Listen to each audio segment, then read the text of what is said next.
Hi, everybody, and welcome back.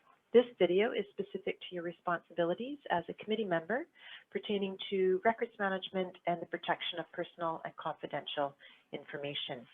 As a committee member, you are required to sign a records management and privacy protection agreement at the beginning of your term. And this document highlights the importance of privacy and confidentiality in the workplace, which extends to your role as a committee member. All public bodies, including municipalities, are subject to a piece of legislation called the Freedom of Information and Protection of Privacy Act. And we refer to that by its acronym, which is FIPA. And FIPA says that we must properly maintain and provide access to city records at the same time that we are protecting personal and confidential information. So there's two parts to that. We need to provide the access to the records, which means we need to create them and maintain them. And then we need to preserve and protect personal confidential information.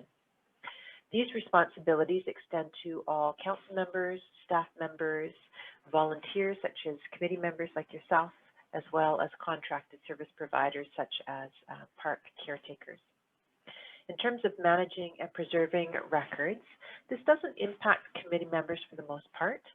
The records you have access to, such as agendas and minutes and staff reports, are convenience copies or personal copies that you might have for yourself. And you might make your own notes on those and have those with you when you're attending a meeting, but those are referred to as transitory records or temporary or personal or convenience copies. The official records of the committee are maintained by the committee clerk. There are a few exceptions to this rule. So, for instance, the Records Management and Privacy Protection Agreement that you sign does become an official record. So you have a responsibility to sign it and provide it to the city, at which point we will take over maintaining and preserving that record.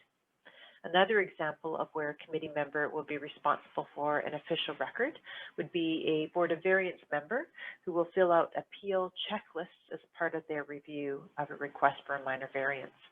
These checklists need to be provided to the city, at which point those become an official record. The second half of our responsibilities under FIPA is the protection of personal and confidential information. So personal information includes any information about an identifiable individual.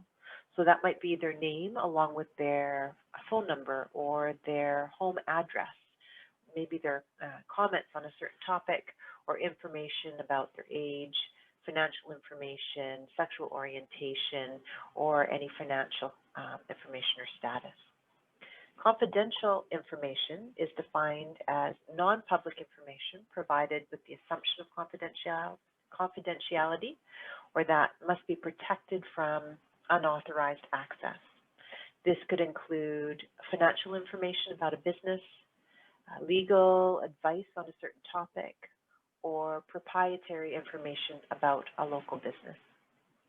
As a committee member, you are expected to protect all personal and confidential information that you become aware of or privy to through your role on your committee.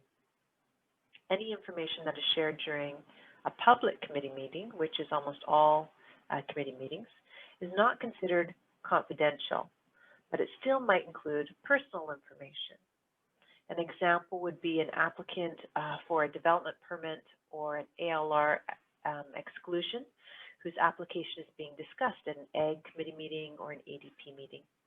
Even though those are public meetings, we would expect that you remain respectful of that person's personal information, such as their name and address or any financial hardship information, for example, that might have been shared during the meeting, and that you would only discuss that information in the context of your committee meetings. Some committees have access to significant personal information, such as, and such meeting would be closed to the public under the community charter that allows for that. An example would be our Community Service Awards Task Force that considers nominations for the annual service awards that are conferred each year by the city. Those committee members will be reviewing a significant amount of personal information, such as a person's contributions to the community, maybe personal struggles they've had or sacrifices that they've made. And these meetings are closed to the public, and those committee members are asked to maintain all that information in confidence. I'd also like to touch briefly on your rights to privacy as a member of a city committee.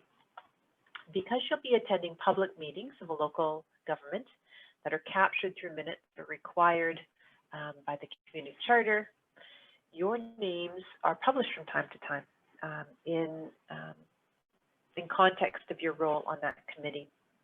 So there's no way really to be involved on a city committee and maintain total anonymity. Any comments that you make at a meeting might be captured in the minutes, and any motions that you put forward will also be captured within the public record.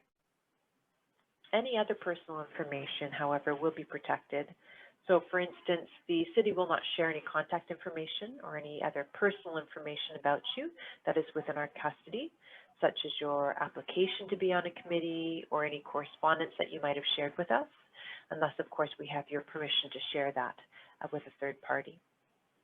If you have any questions about the protection of your own personal information as a member of a committee, please feel free to give me a call.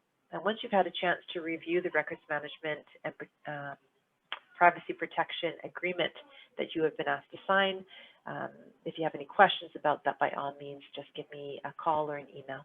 Thanks very much.